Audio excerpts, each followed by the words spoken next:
احنا صار لنا نشتغل ببرنامج ولاية بطيخ اكثر من سنة.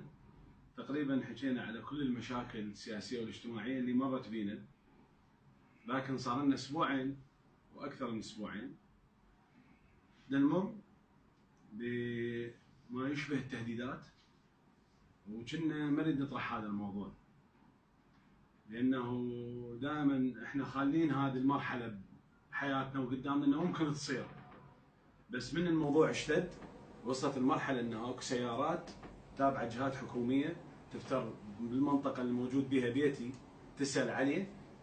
هذا درب مال واحد يريد يسوي شيء مو زين، لانه اللي يريد يندل وين علي فاضل، انا بقناة هنا بغداد، هذا مكتبه وقاعد ب 24 ساعة انا موجود هنا، اللي يريدني يجيني لهنا. فاحنا نقول لهم هلا بكم، تريدون تجون هلا بكم، احنا ما خايفين، لا خفنا ولا نخاف ولا راح نخاف. اذا الموضوع متعلق بعلي فاضل يروح علي فاضل يجيب مكالمية، الشباب كلهم بيوم الخير ان شاء الله والبركه. اكيد مع نفسك استاذ وصلكم شباب. لا تعال بس خلينا نحكي. فاحنا ما خايفين، اوكي، راح نظل نحكي على الناس الفاسدين. هالمره بدنا نحكي مشفر لانه الهدف واضح، واللي دا يهدد نعرفه من هو. بالمره الجايه راح نقول اسماء، عناوين، مكالمات، تفاصيل مكالمات، وشكرا.